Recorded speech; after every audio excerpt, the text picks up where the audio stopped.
안녕하세요. 축구 전문 기자 한준입니다.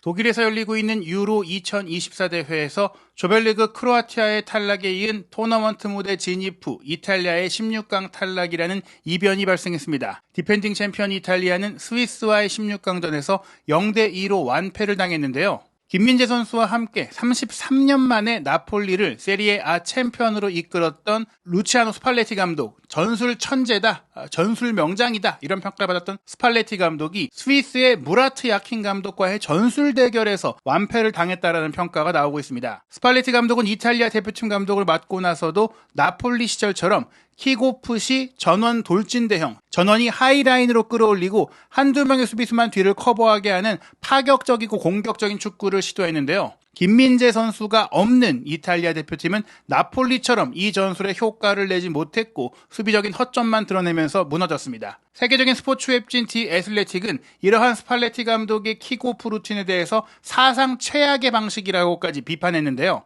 스팔레티 체제의 이탈리아가 무너진 진짜 이유, 디 애슬레틱 컬럼 풀버전 해석으로 설명해드리도록 하겠습니다. 유로 2024 16강전 경기가 진행되고 있습니다. 첫날 일정으로 이탈리아가 스위스에 0대2로 패배했고 개최국 독일은 덴마크의 2대0의 완승을 거두면서 8강에 진출을 했는데요. 스팔레티 감독의 이탈리아, 지난 대회 우승팀으로서 큰 기대를 모았지만 조별리그부터 좀 아슬아슬한 모습을 보이더니 결국에는 16강에서 광탈을 하게 됐습니다. 가장 크게 지적된 것이 바로 스팔레티 감독의 과감한 킥오프 상황에서의 8명이 무려 최전방까지 치고 올라가는 공격적인 형태였는데요. 이 경기 후반전 시작 킥오프 때 이런 전술을 썼다가 곧바로 2대0이 됐던 쐐기골을 내주는 상황이 되면서 경기를 날려버리고 말았던 것이죠. 먼저 이 장면에 어떤 문제가 있었는지 분석한 찰리 스콧의 컬럼부터 살펴보겠습니다. 후반전 시작 27초 만에 스위스는 독일 베를린에서 열린 이탈리아와의 16강전에서 2대0으로 앞섰습니다. 하지만 잠깐만요. 이탈리아가 킥오프를 했던 것 아닌가요? 네, 그랬죠. 그리고 그들은 완전히 엉망으로 킥오프를 처리했습니다. 루치아노 스팔레티 이탈리아 감독은 2명의 공격수인 잔루카 스카마카와 미드필더 니콜로 파지올리를 볼 옆에 배치했고 6명의 선수, 오른쪽에 3명, 왼쪽에 3명을 하프라인에 정렬했죠. 8명을 무려 정렬하고 센터 서클보다 깊은 후방에는 딱 2명의 선수, 센터백 잔루카 만치니와 알레산드로 바스토니를 배치한 형태로 후반전을 시작했습니다. 파지올리가 센터백 중 한 명인 만치니에게 뒤로 공을 내줬고 오른쪽에 있던 3명의 선수가 위로 밀고 올라가는 모습을 보였죠. 하지만 왼쪽에 있던 3명의 선수는 약간 헤매는 듯한 모습으로 어디로 가야 할지 모르는 그런 확실하지 못한 모습을 보였습니다. 디 애슬레틱의 또 다른 컬럼리스트인 조던 캠벨이 이전에 킥오프 상황에 대해서 자세하게 분석했던 것처럼 이번 유로 2024 대회에서는 좋은 구식 축구, 오래된 형태의 축구가 유행을 하고 있는데요. 이번 경기에서는 이탈리아가 아주 최신의 사례를 보여줬던 것이죠. 하지만 이 최신 사례는 구식 축구에 완전히 당했습니다. 만치니가 이번 경기에서 이탈리아 대표 선수로는 처음 선발 출전을 했는데 첫 45분에는 최고의 활약을 펼쳤던 이 파지올리에게 공을 내주게 됩니다. 킥오프 패스를 받은 이제 만치니가 다시 파지올리에게 공을 건네준 것이죠. 내려와서 그 공을 받은 파지올리는 이후 최악의 플레이를 하게 되는데요. 파지올리가 몸을 돌려서 오른쪽에 공격수들이 전진했을 때 많은 선수들이 몰리면서 과부하가 생겼던 쪽으로 끔찍하고 상당히 맹목적인 전진 패스를 하게 됩니다. 정확하게 패스를 연결하는 것이 아니라 수비수가 이미 많이 커버를 하고 있는데 그쪽으로 그냥 패스를 하다가 무의미하게 패스를 하다가 자카에게 쉽게 차단되면서 걷어낸 것이죠. 스위스 대표팀과 독일의 바이엘 레버쿠젠에서 1년 내내 좋은 활약을 펼쳤던 미드필더 자카는 이날 역시 뛰어난 활약을 펼쳤는데요. 스위스가 이 공을 차단한 이후 6명의 선수로 역습에 나서게 되는데 그래도 여전히 이탈리아는 빠르게 배후로 내려왔기 때문에 수적 우위를 점하면서 스위스의 공격 위협에 쉽게 대처할 수 있는 그런 상황이었습니다. 스위스에서 가장 뛰어난 공격수라고 할 수 있는 브릴 엠볼로 그리고 이탈리아의 골문을 지키는 잔루이지 돈나룸마 이 2명의 사이에는 이탈리아 선수가 4명이나 있었는데요. 하지만 이탈리아는 스위스의 역습이 시작됐던 시점에서 모든 플레이가 극단적으로 소극적이었습니다. 지금 장면을 보시면 자카가 공을 끌고 왼쪽 하프 스페이스로 끌고 올라갔고요. 왼쪽 공격수인 루벤 바르가스에게 사이드 쪽으로 공을 넓게 내줬습니다. 그리고 바르가스가 앞으로 치고 올라오면서 겹쳐져서 함께 올라왔던 미셸 에비셔에게 패스를 내주게 되는데요. 이때의 패스가 그리 좋은 패스가 아니었고 에비셔가 공을 컨트롤하는데 조금은 시간이 걸렸습니다. 이 장면을 보시면 공을 끌고 올라갔던 바르가스의 사이로 에비셔가 왔고 에비셔가 공을 받았고 다시 공이 이제 공격이 조금 지체되면서 보시는 대로 이탈리아의 많은 수비수들이 골문 안으로 들어왔거든요. 그리고 나서 바르가스에게 공을 다시 빼줬고 바르가스는 안쪽으로 들어온 자카에게 패스를 하게 됩니다. 즉 자카, 에비셔, 바르가스가 공을 사이드에서 주고받으면서 계속 소유권을 살린 것이죠. 이때 이탈리아 선수들은 압박하러 나와서 차단하려고 하지 않고 문전만 지키고 있었어요. 그러다가 다시 자카가 사이드로 공을 내줬고 사이드에서 공을 받은 에비셔는 다시 안쪽으로 들어오는 바르가스의 3자 움직임에 맞춰서 패스를 내주게 됩니다. 이 상황에서 사실은 스위스의 패스 연결이 그렇게 특별히 영리하고 창의적이진 않았지만 이탈리아 선수들 아무도 달려나와서 자카든 에비셔든 바르가스든 마크하거나 압박하지 않고 있어요. 즉 편안하게 공이 움직이고 선수들도 움직였던 것이죠. 보시는 대로 페널티 에어리어 안쪽에 이탈리아 수비수들은 그냥 서서 지켜보고만 있는데요. 그러자 이탈리아의 페널티 박스 가장자리에서 눈에 띄지 않는 상태에서 드리블을 하던 바르가스가 원터치로 바로 오른쪽 골문 구석을 향해서 돈나룸마를 제친 날카로운 가마차기 슈팅을 연결했고 이게 그냥 골이 된 거예요. 이 골이 터졌던 시점이 후반전 27초이기 때문에 아직 후반전 정규 시간은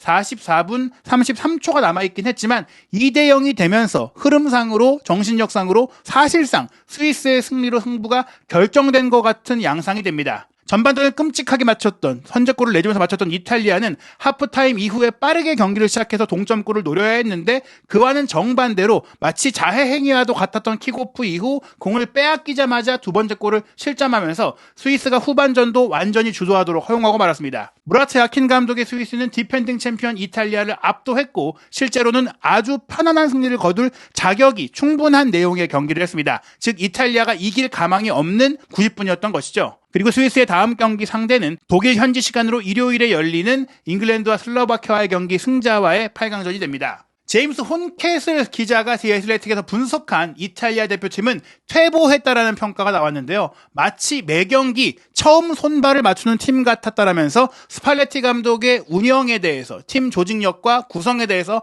비판을 합니다. 경기가 끝났을 때 루치아노 스팔레티 감독은 독일 기자의 통역을 이해하지 못한 모습이었어요. 이 독일어로 된 질문을 사실 스위스 기자가 했던 것인데 이탈리아 감독이 이 통역을 통해서 들은 질문을 제대로 이해하지 못하고 다시 질문을 해달라고 했는데요. 이때 질문이 뭐였냐? 오늘 밤 스위스가 페라리였고 이탈리아가 피아트 소형차 아니었나요? 이런 질문을 하면서 조금만 비아냥거린 것이죠. 스팔레티 감독은 이에 대해서 그 비아냥에 대해서 굉장히 불쾌함을 표현했는데요. 자네는 비꼬는데 능숙하군 이렇게 얘기했습니다. 그러면서 엄지손가락을 올리면서 맞다 하지만 그 말을 내가 인정해야 되겠다 할 말이 없다. 당신의 이런 무례한 질문에 대해서도 나는 받아들일 수밖에 없다라고 이야기를 했습니다. 혼캐슬 기자는 이탈리아 대표팀에서 사임해야 한다라는 비판까지도 받아들여야 할 수 있다고 말할 정도로 스팔레티 감독이 이탈리아 대표팀을 제대로 이끌지 못하고 지적을 했고 이번 탈락이 스팔레티 감독의 잘못이라고 지적을 했는데요.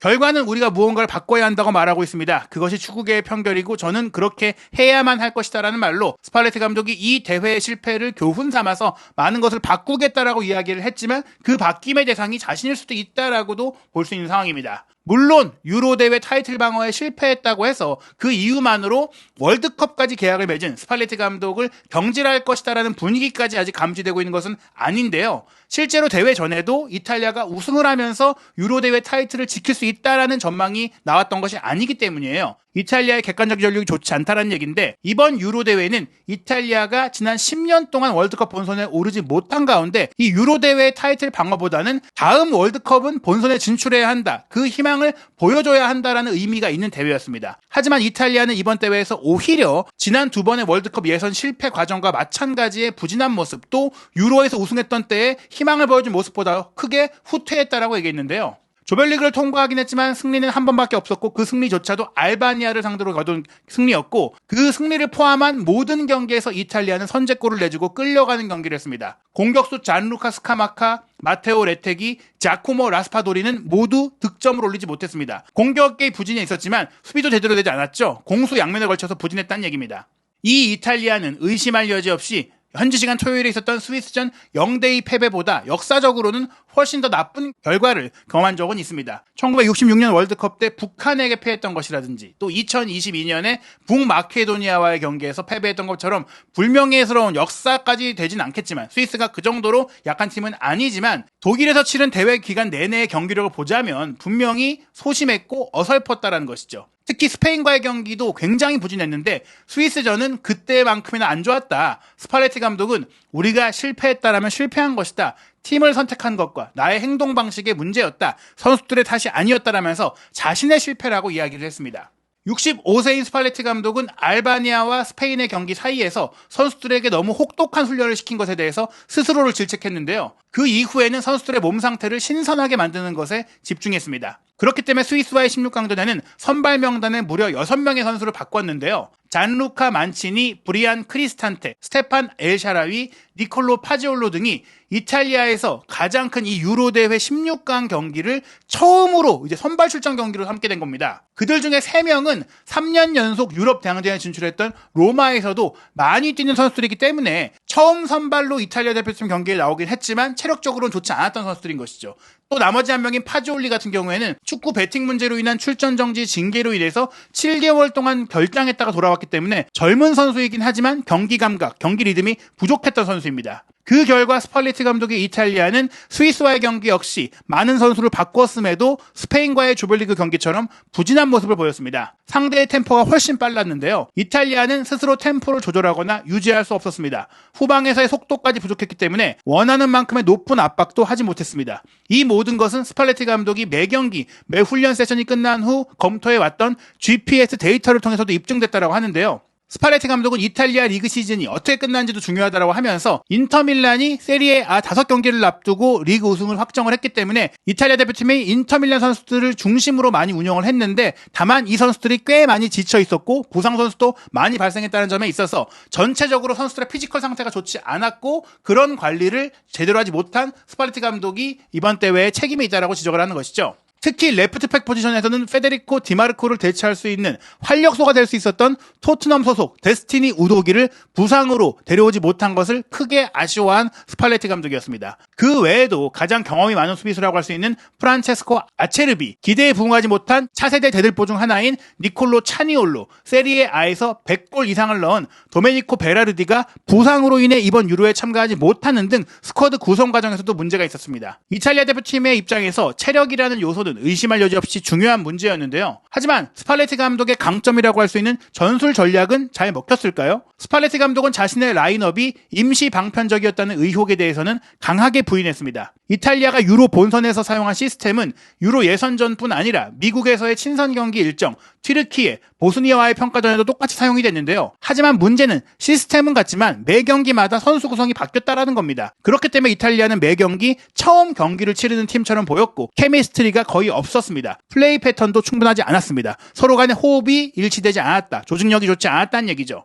유일하게 이번 대회에서 공을 세운 선수는 사실 참패까지 될 수 있었던 대량 실점의 굴욕적인 패배가 될 수 있었던 이탈리아의 경기를 비교적 품위 있는 패배로 바꿀 수 있었던 주장이자 골키퍼 지오 돈나룸마였습니다. 돈나룸마는 지지 부폰에게서 2006년 독일 월드컵 우승 당시의 이야기를 직접 들었던 선수 중에 한 명인데요. 그 이야기가 영감을 줘야 했는데 이번 유로 2024 대회 이탈리아는 그런 영감을 갖지 못한 팀이었습니다. 이탈리아 기자가 경기를 마치고 이게 우리의 진짜 모습인가요? 라고 질문했을 때 돈나룸마는 저로서는 아니죠 라고 대답했는데요. 이탈리아는 지난 월드컵 플레이오프 당시 스웨덴, 북마케도니아에 패배했었죠. 그러면서 2번이나 연속으로 월드컵 본선에 올라가지 못했는데 오히려 2021년에 열린 유로 대회에서 우승했던 것이 예외일 정도로 이탈리아는 침체한 상황입니다. 하지만 실제 A매치 기록을 보면 이탈리아가 38경기 무패라는 기록적인 행진을 이어가고 있었고 유로 우승을 전후로는 분명한 정체성을 가지고 있었다는 평가도 있었습니다. 로베르토 만치니 감독이 이탈리아를 최고의 팀으로 이끌고 있었다는 것이죠.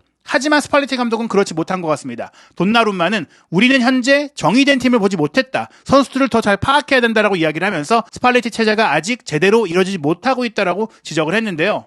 어찌됐거나 스팔레티 감독의 미래 역시 다음 주에 있을 이탈리아 대표팀, 이탈리아 축구협회의 기자회견을 통해서 확정이 될 것이다. 갑작스럽게 잡힌 이 기자회견에서 어떤 얘기가 나올지가 이탈리아에서는 큰 화제가 되고 있습니다. 한편 세계적인 전술 전문가인 마이클 콕스는 디 애슬레틱을 통해서 이번 스위스 대표팀이 역대 최고의 스위스라고 말하면서 모든 면에서 이탈리아를 압도했다고 했습니다. 스위스 대표팀은 이런 적이 없었다. 3년 전 유로 2020 대회에서 승부차기 끝에 프랑스를 토너먼트 무대에서 꺾었던 때를 제외한다면 항상 스위스는 월드컵이든 유로 대회든 조별리그를 통과하더라도 토너먼트에서는 첫 경기에서 탈락하는 그런 모습들, 월드컵으로 따지면 멕시코와 같은 존재로 명성을 쌓아왔는데요.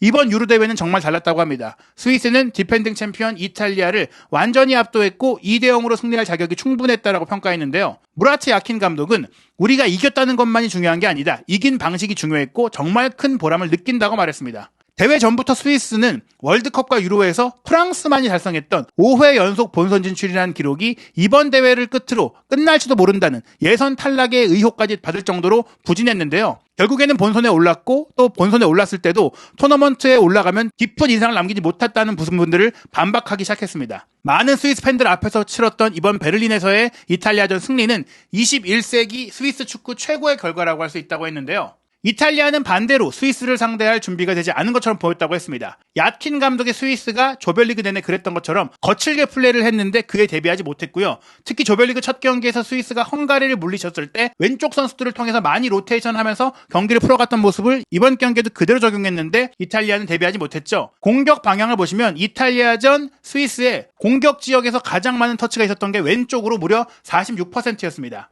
야키는 실제로는 오른쪽을 좀 더 활용해서 왼쪽과 오른쪽을 고루 활용하고 싶다라고 이야기를 했지만 실제적으로 이날 경기는 왼쪽 공격이 거의 빛이 났는데요. 서류상으로 스위스가 3백 수비를 시도하지만 야키는 유로 예선 당시에 실망스러운 경기력으로 인해 경질 위기가 찾아온 가운데 3백으로 바꿔서 본선을 준비했죠. 그리고 3백이긴 하지만 실제로는 굉장히 공격적으로 운영이 됐습니다. 왼쪽 윙백으로 측면 공격과 크로스 능력이 뛰어난 것으로 알려진 리카르도 로드리게스를 왼쪽 센터백으로 놨는데 실제로는 왼쪽 윙백처럼 뛰었고 그리고 실제 왼쪽 윙백으로 배치된 에비셔 선수가 안쪽으로 들어와서 마치 인버티드 풀백, 보너스 10번과 같은 공미 역할을 한 것이죠. 이러면서 왼쪽 측면 공격수 루벤 바르가스가 에비셔 로드리게스와 함께 협업을 하면서 그라니트 자카의 패스 전결도 왼쪽을 중심으로 이루어지면서 이탈리아의 라이트백, 오른쪽 수비수인 디 로렌초를 완전히 무너뜨렸어요. 디 로렌초는 스페인과의 조별리그 0대1 패배 당시에도 니코 윌리엄스에게 완전히 무너지면서 커리어에서 가장 힘든 경기를 펼쳤다고 했는데 이번 경기는 디 로렌초가 로드리게스, 에비셔, 바르가스를 돌아가면서 막아야 했기 때문에 완전히 수비적으로 견고한 모습을 보이지 못했습니다. 왼쪽에서 기습적인 오버래핑을 보인 것은 로드리게스뿐만이 아니라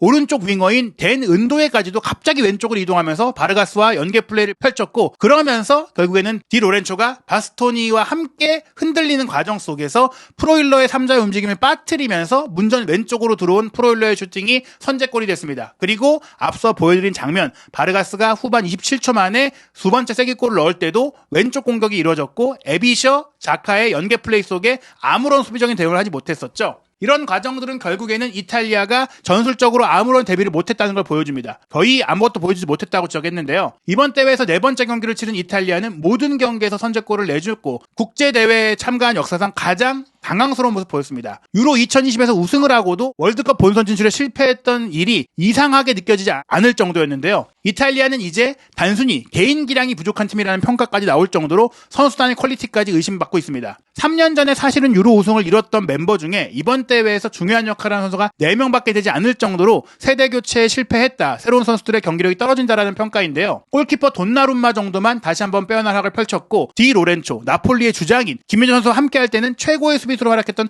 디 로렌초는 역대 가장 힘든 대회를 치렀습니다. 미드필더 니코 바렐라 역시 이제는 더 깊은 위치를 맡고 있는데 자신의 능력을 뽐내지 못하고 있고 심각한 무릎 부상에서 1년간 재활 기간을 거치고 돌아온 페데리코 키에사는 예전과 같은 스타성을 보이지 못했습니다. 거의 100년 가까이 이탈리아가 수비 축구로 명성을 떨쳤지만 아이러니하게도 항상 최고 수준의 공격수를 배출했기 때문에 단단한 수비 그리고 천재적인 공격수를 통해서 국제대회에서 좋은 성과를 냈었고 2006년 월드컵에서 우승까지 했는데요. 지금 이탈리아는 장황하고 침울했던 기자회견에서 이탈리아 대표팀의 부진을 인정하면서도 이번 대회에서 우리가 못했던 것은 너무나 더웠던 이번 대회의 날씨 속에 체력에 문제가 있다고 이야기를 했습니다.